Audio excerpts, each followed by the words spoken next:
My name is Marcus Chen, and I'm 14 years old. 3 months ago, I thought I understood what struggle meant. I was wrong. Real struggle isn't just about being poor. It's about watching the person you love most in the world slowly break apart, piece by piece, until you're not sure there's anything left to save. It started on a Tuesday morning in October.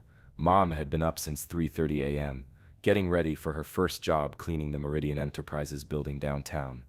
She'd shower quickly, gulp down instant coffee that tasted like bitter water, and kiss my forehead before heading out into the darkness. By 7 a.m., she'd be at her second job answering phones at a medical billing company. Then, after a quick lunch of whatever leftovers we had, she'd spend her afternoon doing data entry for a small accounting firm. 3 jobs, 16-hour days, 7 days a week. Marcus, baby, I'm building us a better future, she'd tell me whenever I complained about never seeing her. Just a little longer, and things will change. But that Tuesday, things changed in a way we never expected. I was getting ready for school when I heard the crash from the kitchen.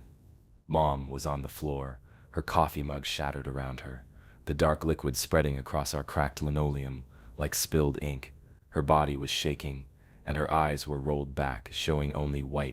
"Mom!" I screamed, dropping to my knees beside her. "Mom, please!" The ambulance came within minutes, but it felt like hours. I rode with her to Metropolitan General, holding her cold hand and watching the paramedics work.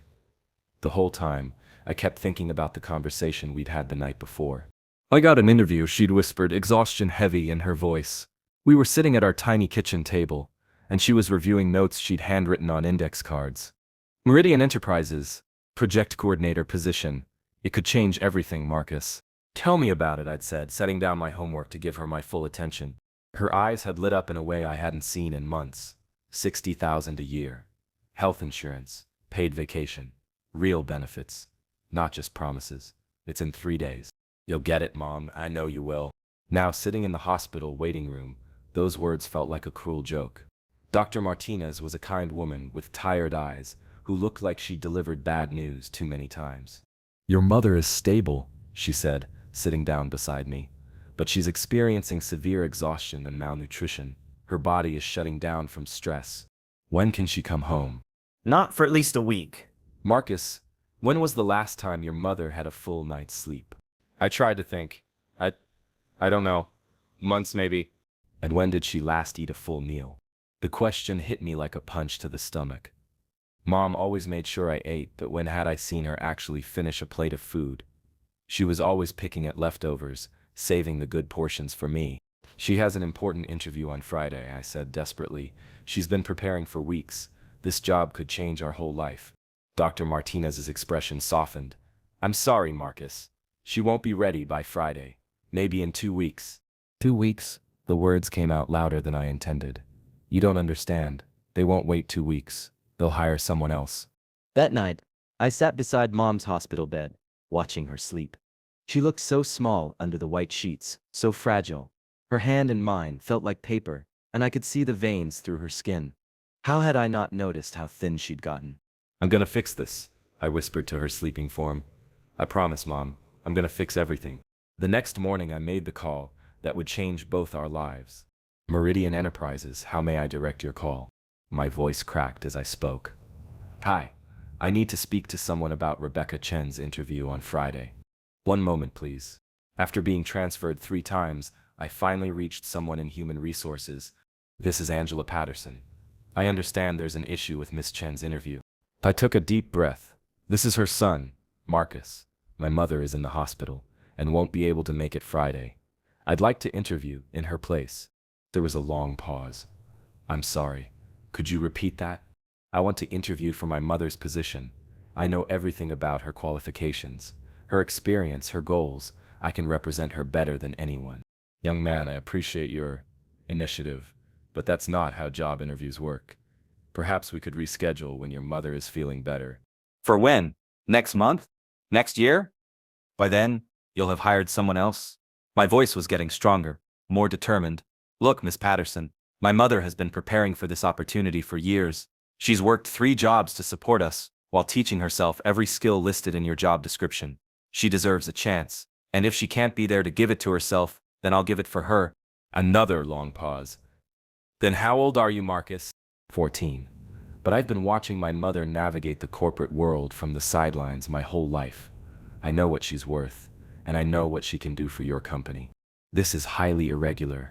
So as a single mother working herself into the hospital, because she can't catch a break in a system that's designed to keep people like us down, I said, surprising myself with my boldness.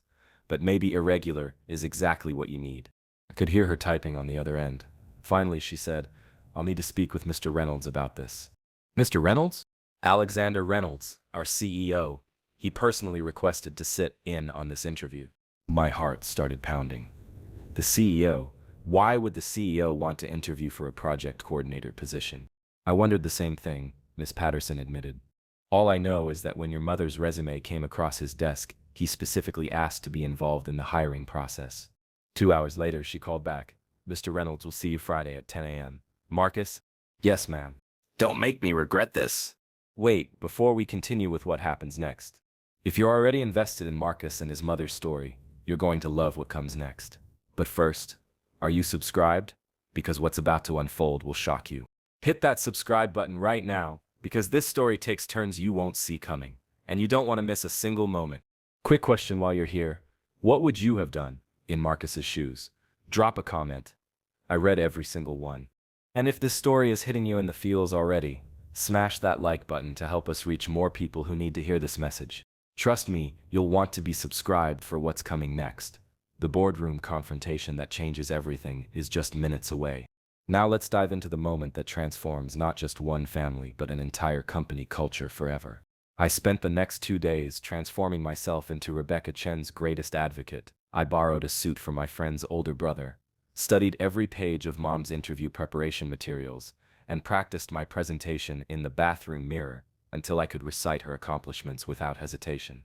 But more than that, I dove deep into understanding what Mom had really been through. I found her journal, a small notebook she kept hidden in her dresser drawer. With shaking hands, I opened it and began to read entries that broke my heart. March 15th, turned down for another position today. Overqualified, they said. Translation, we don't want to pay you what you're worth. April 3rd, Marcus asked why I was crying. Told him I was just tired. How do I explain that I'm drowning? And I can't let him see. May 22nd, applied for 47 jobs this month. 3 callbacks, 2 rejections. 1 will keep your resume on file. I'm starting to think file means trash can. June 8th, interview at Davidson Corp today. Everything went perfectly until they asked about childcare arrangements. Saw the look in their eyes change immediately. Single mother liability. July 14th, Marcus scored an A on his history project. He's so smart, so much smarter than I ever was. He deserves better than this. He deserves a mother who can provide for him properly. August 29th, another rejection. We need someone who can work late nights and weekends. When I mentioned I had a child, they said they needed someone more flexible. How is working 3 jobs not flexible enough? Page after page of rejection, discrimination, and quiet desperation, but also determination, love, and an unwavering belief that things would get better. The last entry was from 2 weeks ago. Meridian Enterprises interview scheduled. This has to be it. This has to be the one. Marcus believes in me so completely. I can't let him down again. I closed the journal with tears in my eyes and a fire in my chest. Mom hadn't just been looking for a job. She'd been fighting a war against a system that saw single mothers as risks rather than assets. That night at the hospital, I held her hand as she slept and made a promise. I'm going to tell them who you really are, Mom. Not the version that's tired and scared and apologetic. The version that I see every day. The strongest, smartest, most determined person I know. Meridian Enterprises occupied 3 floors of a gleaming downtown skyscraper. As I stood on the sidewalk looking up at the building, I felt like David approaching Goliath. But Mom had taught me that David won because he believed in something bigger than himself. The lobby was all marble and chrome, filled with people in expensive suits who looked like they belonged in magazine ads. I walked to the reception desk, my borrowed suit feeling like armor. I'm Marcus Chen. I have a 10 a.m. appointment with Mr. Reynolds. The receptionist, a young woman with kind eyes, looked confused. I'm expecting Rebecca Chen. That's my mother. I'm interviewing on her behalf. Her eyebrows shot up, but before she could respond, a voice behind me said, You must be Marcus. I turned to see a woman in her 40s with short gray hair and a warm smile. I'm Angela Patterson. We spoke on the phone. Miss Patterson, thank you for making this possible. She studied me for a moment, then nodded. Mr. Reynolds is waiting upstairs. Are you ready? As we rode the elevator to the 32nd floor, Miss Patterson said quietly, Marcus, I want you to know that what you're doing is remarkable, but Alexander Reynolds is intense. He's brilliant, but he doesn't suffer fools gladly. He's going to test you. Good, I said. My mother has been tested her whole life. It's time someone tested him back. The elevator doors opened onto a hallway lined with floor-to-ceiling windows overlooking the city. Miss Patterson led me to a conference room where a man was standing with his back to us, looking out at the skyline. Mr. Reynolds, Marcus Chen is here. Alexander Reynolds turned around, and I understood immediately why he'd become CEO of a Fortune 500 company. He was tall and imposing, with silver hair and sharp blue eyes that seemed to see right through you. But there was something else in his expression, curiosity, maybe, or surprise. Marcus, he said, extending his hand. Please, sit down. I took the chair across from him, trying to project confidence I didn't entirely feel. This is unprecedented, he began, settling into his chair. In 30 years of business, I've never interviewed a proxy candidate, especially not one who's 14 years old. Then you've been missing out, I said. Kids see things adults sometimes can't. He leaned back, a slight smile playing at the corners of his mouth. Enlighten me. I opened the folder I'd brought and pulled out Mom's resume. My mother, Rebecca Chen, isn't just applying for a job. She's applying for a chance to prove that single mothers aren't liabilities. They're assets that most companies are too short-sighted to recognize. Bold statement. Support it. She's worked 3 jobs for the past 2 years while completing online certification courses in project management, data analysis, and business communications. She has perfect attendance at all 3 positions, has never missed a deadline, and has implemented cost-saving measures at 2 of her jobs that saved her employers thousands of dollars. Impressive. But those aren't exactly corporate leadership positions. Because she's never been given the opportunity, I said, feeling the fire building in my chest. Do you know how many times she's been told she's overqualified for entry-level positions and underqualified for anything better? Do you know how many interviews she's lost the moment she mentioned having a child? Mr. Reynolds leaned forward. Tell me. In the past year alone, she's applied for 63 positions. She got 21 interviews. 17 of those ended the moment childcare came up. 3 more ended when they realized she'd need health insurance for both of us. One employer literally told her they needed someone who could put the company first. I pulled out a sheet of paper I'd prepared. Here's what they missed. Mom doesn't just work for paychecks. She works for purpose. When you have a child depending on you, you don't have the luxury of giving less than everything. You don't have the option of calling in sick when you're not really sick, or leaving early because you're bored, or half-heartedly completing projects. You sound like you're defending her. I'm not defending her. I'm explaining why you need her. Mr. Reynolds was quiet for a long moment, studying me.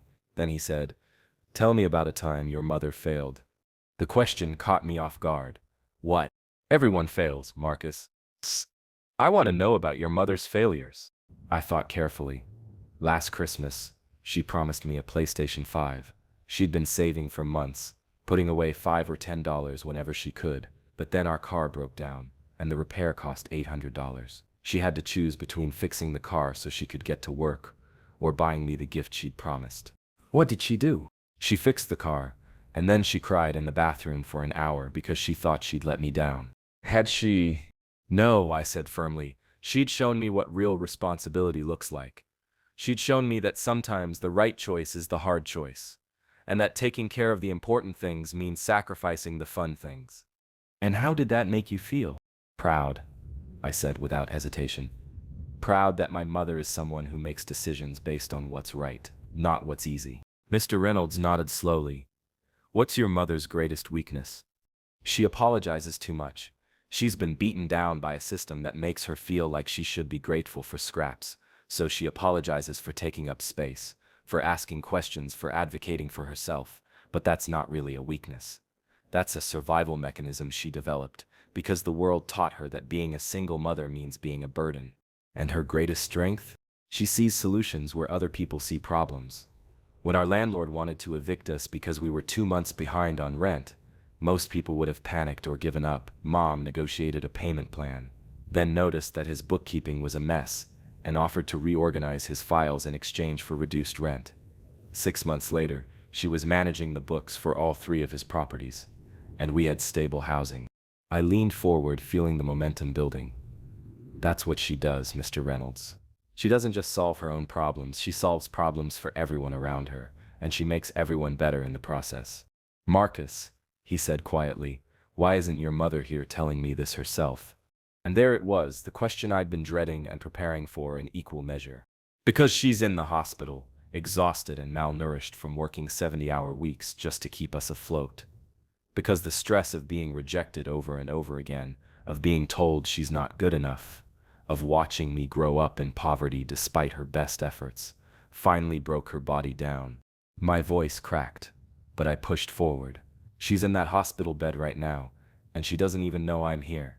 She thinks she's failed again, that she's let me down, that this opportunity is gone forever. But I couldn't let that happen, because if there's one thing I know for certain, it's that my mother has never failed at anything that mattered. The room was silent except for the soft hum of the building's ventilation system. Mr. Reynolds was looking at me with an expression I couldn't read. Finally he spoke. What makes you think I won't just give this job to someone else? Someone without the complications of being a single mother? I met his gaze directly. Because you asked to be in this interview personally. CEOs don't get involved in hiring project coordinators unless something about the candidate intrigued them. Something made you want to meet Rebecca Chen face to face. You're right, what intrigued me was her cover letter. What about it? She didn't just list her qualifications, she wrote about transformation, about how difficult circumstances had taught her to see opportunities that others miss. She wrote about efficiency, born from necessity, and creativity, born from limitation, but mostly she wrote about purpose. Mr. Reynolds stood up and walked to the window. I've been CEO of this company for 8 years. In that time, we've grown profits by 340%, expanded into 12 new markets, and increased our workforce by 60%. By every metric that matters to shareholders, I've been successful. You turned back to me. But I've also watched us become the kind of company that sees employees as expendable resources. We hire people, use them up, and replace them. We prioritize quarterly earnings over human dignity. We've become efficient at the expense of being humane. What changed? My daughter, he said simply. She's 28, brilliant, Harvard MBA, perfect resume, and she's been unemployed for 8 months because every company she interviews with finds out she's pregnant and suddenly decides she's not the right fit. The weight of his words settled between us. I've spent my career building systems that discriminate against people like your mother, and now those same systems are discriminating against my own child. It's forced me to confront some uncomfortable truths about the kind of leader I've been. He sat back down and looked at me directly. Your mother's cover letter didn't just impress me because of her qualifications. It impressed me because she wrote about building something better, not just for herself, but for other working parents who are struggling in systems designed to exclude them. So what happens now? Now, Mr. Reynolds said, I'm going to do something unprecedented.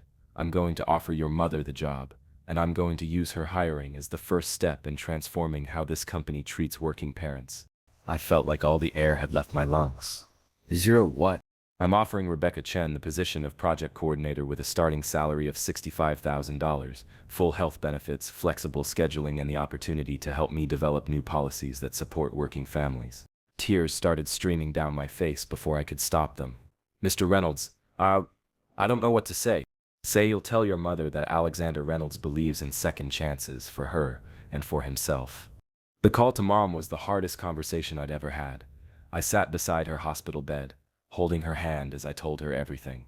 The interview, Mr. Reynolds, the job offer, and why I'd gone behind her back to make it happen. She cried for 20 minutes straight. Marcus, baby, I can't believe you did that, she whispered, her voice hoarse with emotion. I can't believe you fought for me when I couldn't fight for myself. You've been fighting for us your whole life, Mom. It was time for me to fight for you. 2 weeks later, she started at Meridian. I'll never forget her first day. She put on the new suit we'd bought with her signing bonus, stood in front of our bathroom mirror, and for the first time in years, she looked at herself with pride instead of exhaustion. But the real story was just beginning. Mom's first project was working with Mr. Reynolds to develop what they called the Family Forward Initiative, a comprehensive program designed to support working parents at every level of the company. It included flexible scheduling, on-site childcare, parental leave policies that didn't penalize career advancement, and mentorship programs for single parents. The resistance was immediate and fierce. "Alexander, this is corporate suicide," said board member Harrison Webb during a heated executive meeting that Mom later told me about. "We're not a charity. We're a business." "We're both," Mr. Reynolds replied, "and businesses that don't adapt to changing workforce needs don't survive." "You're talking about expensive programs that will cut into profits to benefit a small percentage of employees," argued another board member, Patricia Marsh. "The shareholders will revolt." "The shareholders are short-sighted," Mom said, speaking up for the first time in the meeting. Every head turned toward her, and I can only imagine how intimidating that must have been, but she didn't back down.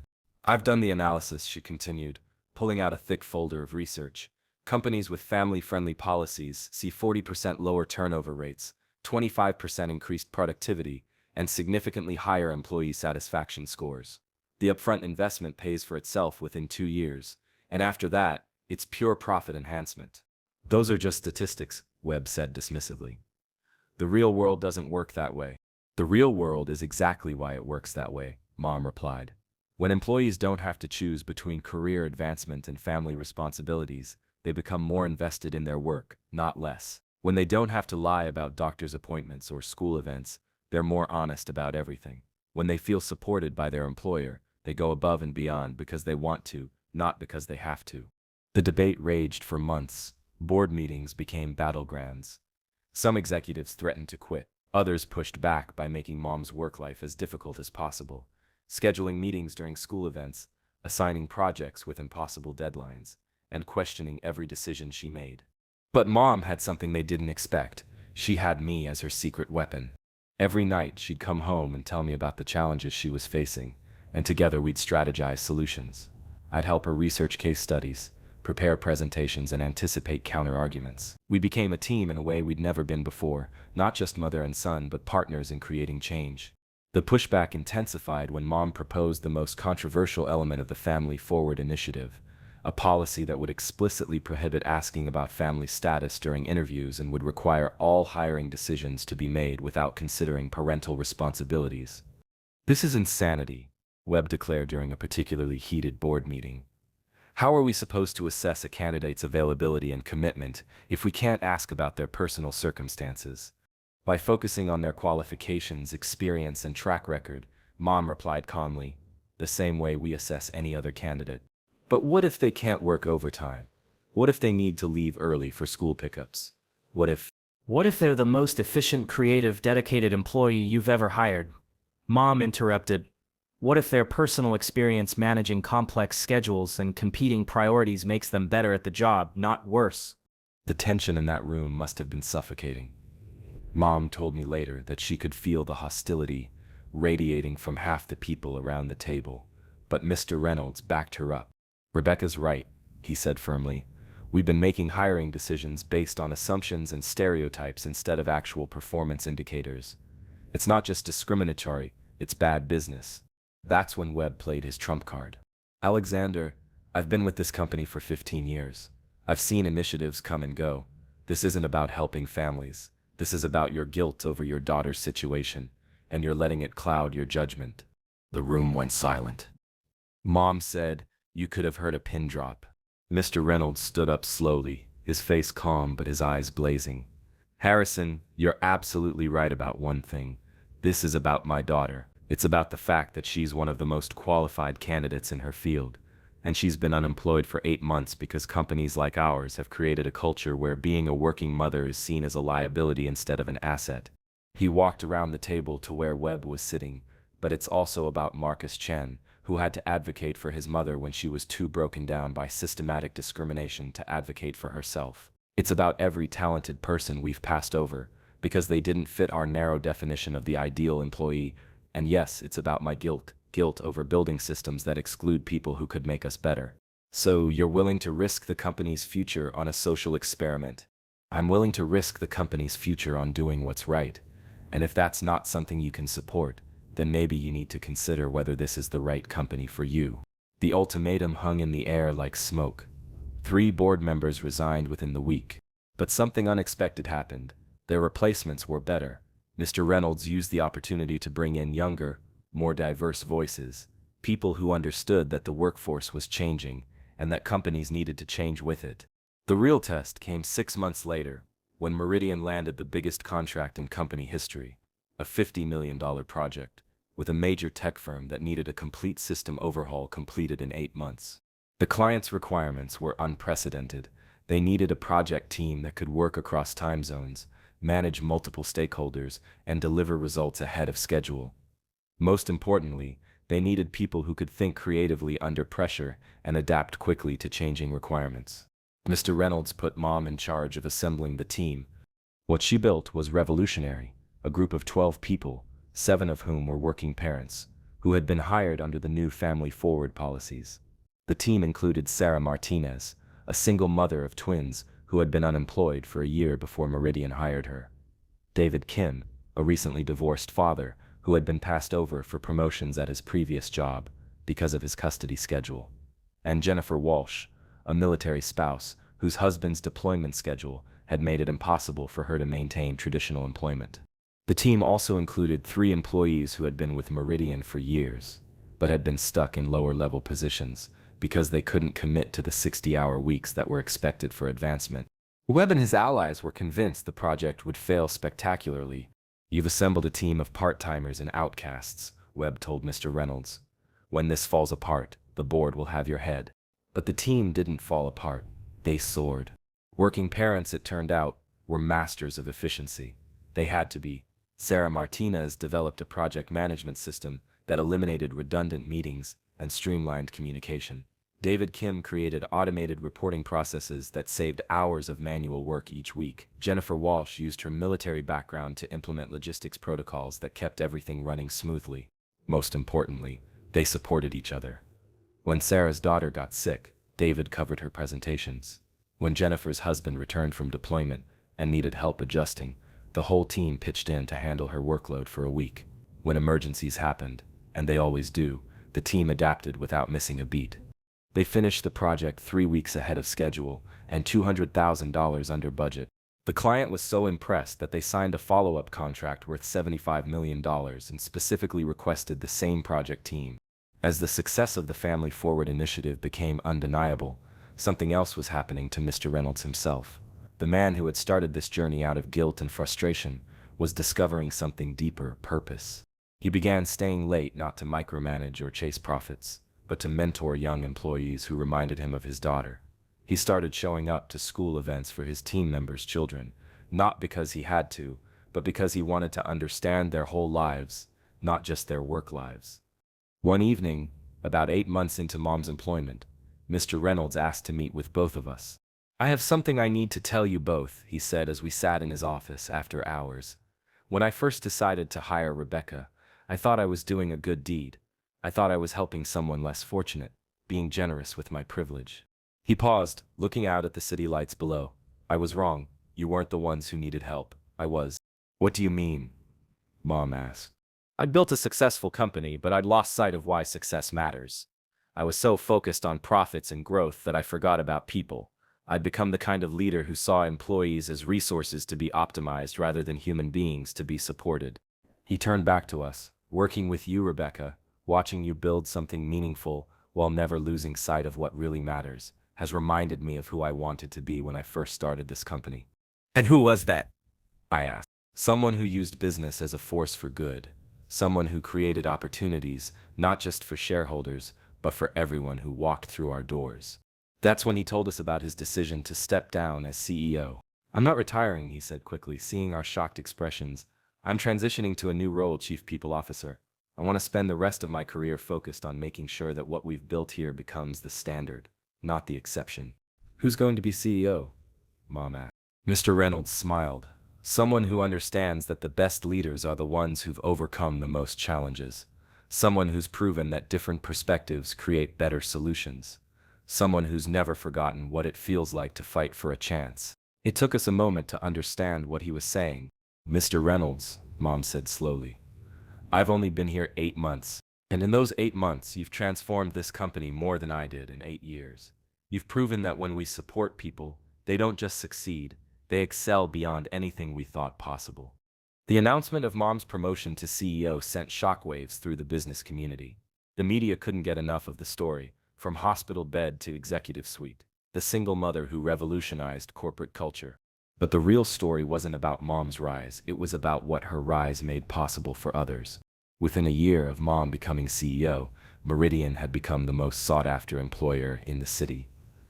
Applications increased by 400%. Employee satisfaction scores hit record highs. Turnover dropped to nearly zero. More importantly, other companies began copying the Family Forward initiative. What started as one executive's attempt at redemption became a movement that spread across industries. Mom was invited to speak at conferences, consulted with government officials about workplace policy, and was featured on magazine covers, but she never forgot where she came from or why she was fighting. She established the Marcus Chen Scholarship Fund for children of single parents pursuing higher education. She created the Rebecca Harrison Recovery Program, providing support and job placement for people rebuilding their lives after personal crises. She partnered with hospitals to provide career counseling for patients dealing with long-term health issues. Every initiative was personal because her success had never been just about herself. It had always been about proving that people like us deserved a chance. The day that meant the most to me, though, was when she called me into her office to meet someone special. "Marcus, I'd like you to meet Emma Rodriguez. She's 14 years old, and yesterday she interviewed for her mother's position because her mom is in the hospital with pneumonia."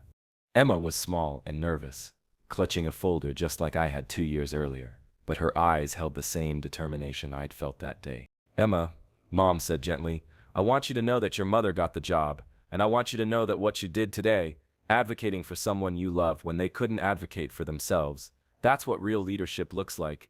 As Emma started crying with relief, I realized that our story had become bigger than just us. It had become proof that one person willing to fight for what's right could create waves that reached people they'd never meet.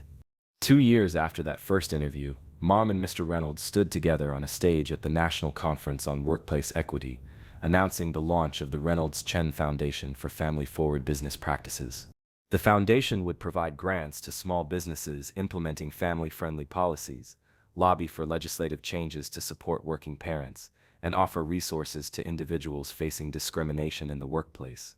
But the announcement that brought the house down was Mom's final surprise. The foundation's first major initiative would be a program providing emergency financial support and job placement assistance to families dealing with medical crises. Too many people are forced to choose between taking care of their health and taking care of their families, Mom said from the podium. Too many talented, dedicated people are falling through the cracks of a system that sees personal challenges as professional liabilities. She paused, looking out at the audience of business leaders, politicians, and advocates. 2 years ago, I was lying in a hospital bed, convinced that I had failed my son and myself. I thought my chance for a better life was slipping away because I couldn't be in 2 places at once. But my 14-year-old son saw something I couldn't see, that the very experiences that made me feel like a liability were actually the experiences that made me an asset. The standing ovation lasted 5 minutes. After the speech, as we rode home in the car that was still sometimes hard to believe was ours, Mom took my hand. "Do you ever wonder what would have happened if you hadn't made that phone call?" she asked. "I thought about it. Sometimes. But then I remember what you always taught me. We can't control what happens to us, only how we respond to it." "And how do you think we responded?" We chose hope over fear. We chose to fight instead of giving up. We chose to believe that things could be better, even when everything seemed impossible. Mom smiled, the same smile that had gotten us through the darkest times. "We chose love, Marcus. Everything else flowed from that." I'm 19 now, a sophomore at Northwestern studying business and social policy. I live on campus during the school year, but I still come home every weekend to have dinner with Mom and Mr. Reynolds, who married 3 years ago in a small ceremony that felt like the completion of a story that started with pain and ended with joy. Meridian Enterprises is now the largest employer in the state, and the Reynolds Chen Foundation has helped over 10,000 families navigate workplace discrimination and medical crises.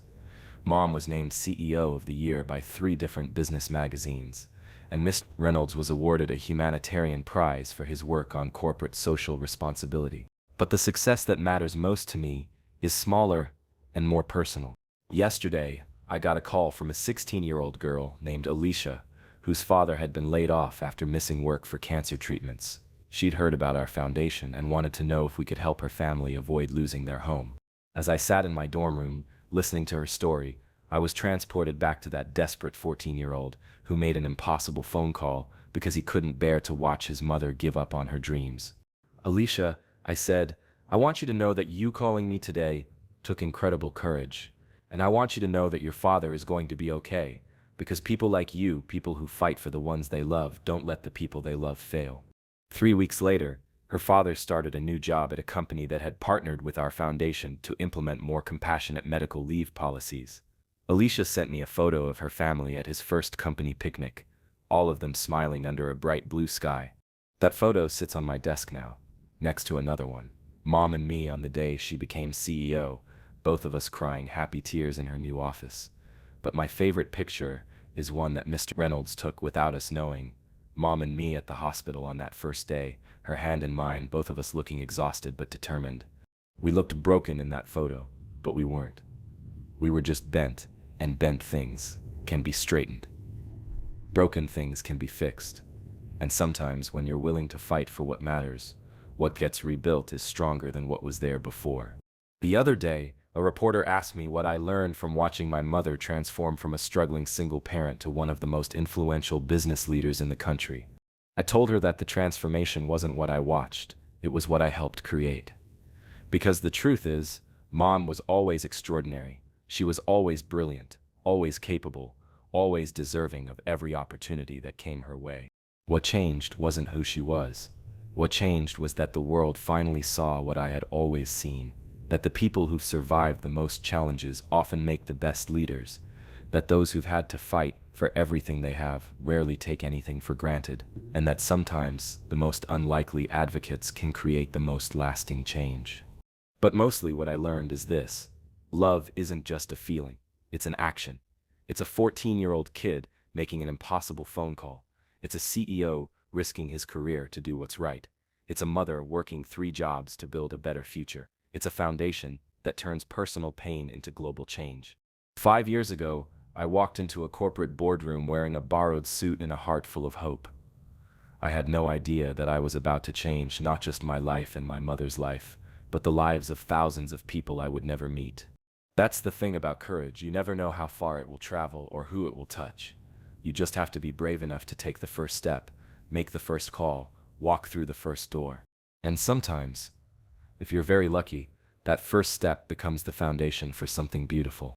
Today, when people ask me about that interview, they usually want to know about the business strategies, the policy changes, the economic impact of what we built. But what I remember most is simpler: the moment when a broken down system met an unbreakable love, and love won. It always does if you're willing to fight for it.